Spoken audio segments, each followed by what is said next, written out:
Donc on va s'occuper du reste des images rapidement. Alors il y en a une ici. Il y en a une ici, dans ce bloc-là. Vous pouvez tester. Donc si vous sélectionnez avec la flèche noire le bloc, c'est le conteneur que vous sélectionnez. Le bord est bleu. Et si vous double-cliquez, ça devient jaune, vous voyez. C'est le contenu. En fait, ça prend la couleur négative. Négative en lumière, négative en couleur. C'est pour ça que quand on a des vecteurs qui s'affichent bleu sur le calque, bleu foncé, si on double-clique, le contenu, l'image, apparaît maintenant dans une couleur négative. Et alors, vous pouvez tester avec l'outil de transformation manuelle. Pendant que vous avez ce cadre jaune, vous prenez une poignée du coin. Avec la touche Alt et Shift, vous allez pouvoir agrandir. Alt et Shift, vous voyez. Sans aucune touche, on peut bouger dans le bloc. Et alors cette image, elle est particulière. Parce que elle ne fonctionne pas dans le bloc. Oui, peut-être comme ça, à la rigueur, comme ça. Mais il est très difficile, je trouve, cette photo de chat, d'arriver à la mettre dans ce bloc qui est plutôt vertical et que ça ce soit agréable à l'œil. Donc je vais carrément la supprimer, touche suppression. Allez, on la supprime. Elle n'est pas bonne. Elle ne fera pas partie de la couverture en tout cas. Après, la mettre autrement dans la mise en page, ça c'est autre chose.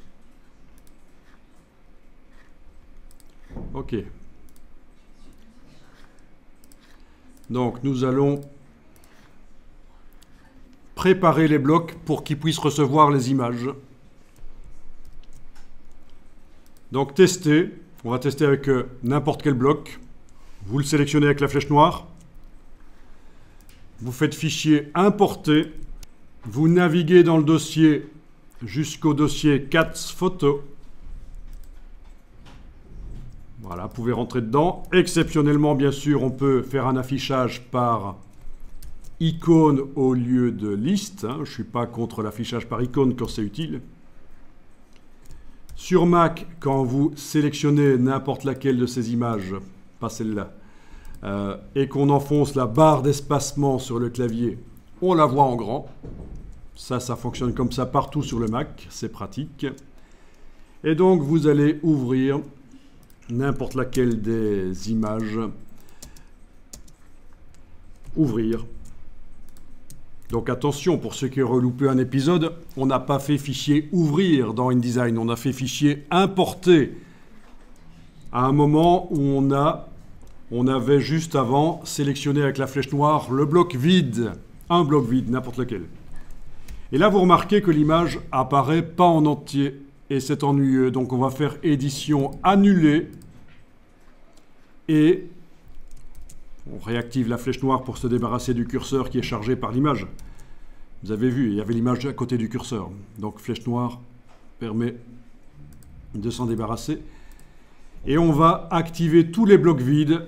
Donc clic, shift-clic, puis à nouveau shift-clic sur ceux-là, sur celui-là aussi. Ils sont tous sélectionnés, les blocs vides.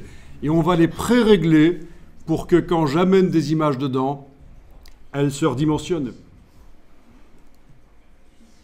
Donc en ayant tous ces blocs vides sélectionnés par Shift-clic, par exemple, vous allez maintenant dans menu Objet, Ajustement, menu Objet en haut de l'écran, Ajustement, et vous demandez Options d'ajustement de bloc. Et dans les options d'ajustement de bloc, la seule chose à faire, c'est ici de demander un ajustement qui remplit le bloc. L'image va d'office remplir le bloc, mais elle va garder ses proportions. Elle va remplir le bloc en étant vue en entier, dans la mesure du possible. Donc, objet ajustement, option d'ajustement de bloc, et on modifie ici, remplir le bloc proportionnellement. OK. Et là maintenant, on va tester.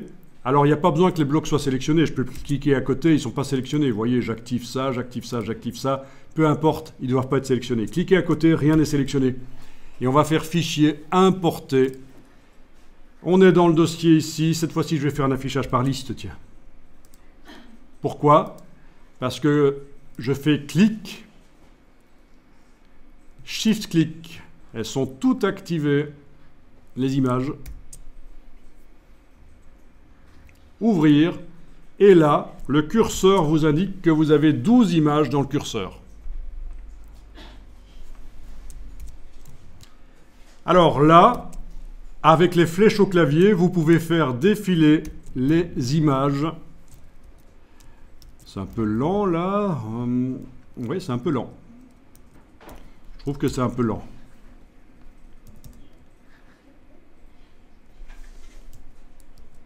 Ouais, je vais refaire l'importation parce que c'est un peu lent. Ok. Ah ben voilà, chez moi ça ne fonctionne pas pour une raison que j'ignore. Je n'arrive pas vraiment à les faire défiler. Est-ce que chez vous, les flèches sur le clavier vous permettent de les faire défiler? C'est certainement dû à mon système d'enregistrement de vidéo qui a un problème. C'est pas grave, je vais enregistrer le fichier sous le nom 60. Je vais quitter InDesign, le relancer, on va voir si ça va plus vite. Donc ça, vous ne faites pas si vous n'avez pas de problème, bien sûr. Voilà, je relance InDesign. Je vais dans Fichier, Ouvrir une composition récente et je choisis ma version 60. Je fais une importation ici des images. Voilà. Ah ben là, ça marche. Donc c'était un petit problème. Donc les flèches au clavier permettent de les passer en revue. Et quand vous avez l'image que vous voulez placer, ben, vous cliquez sur le bloc en question. Ça veut dire le bloc que vous choisissez. Et voilà. Et elle ne fait plus partie des images dans le curseur. Et on choisit, on continue de choisir. Voilà, on clique. Et vous voyez que ça devrait se redimensionner parce que vous avez pré-réglé les blocs.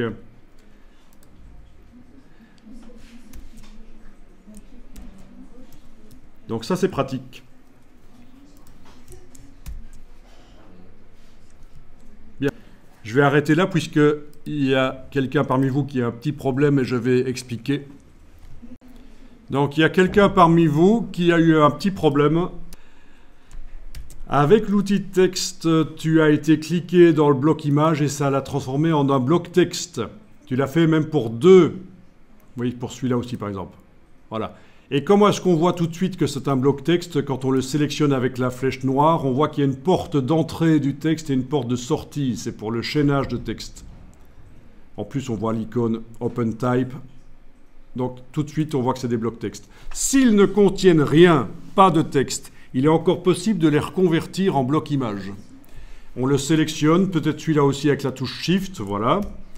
Et on va dans Objet, Contenu, et on indique que ça va être une image. Voilà. Ensuite, je vais peut-être aller dans Objet, Ajustement, Option d'ajustement de bloc. Ah, bah c'était toujours réglé, donc c'est parfait. Et alors, quand on amène les images dedans, Fichier importé, ça va marcher.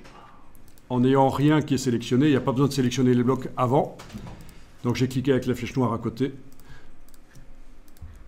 Voilà, et j'en suis à choisir les images que j'importe. Voilà. Voilà. Alors, il y a un travail de redimensionnement des images dans les blocs pour laisser tomber certaines parties et ne montrer que ce qui est de plus intéressant. Peut-être que les têtes des chats, pourquoi pas? Ça peut être intéressant. Pourquoi voir les corps ici? Puisque de toute façon, dans la publication, ces images-là seront vues en entier. On peut montrer que les têtes des chats, c'est-à-dire double-cliquer et avec l'outil transformation manuelle, touche Alt et Shift, agrandir, sans aucune touche, repositionner. Voilà, ce genre de choses. Le recadrage, c'est très intéressant en mise en page. Enregistrer le document, vous n'avez pas besoin d'agrandir les images. Je vous ai juste montré que la suite logique serait de le faire.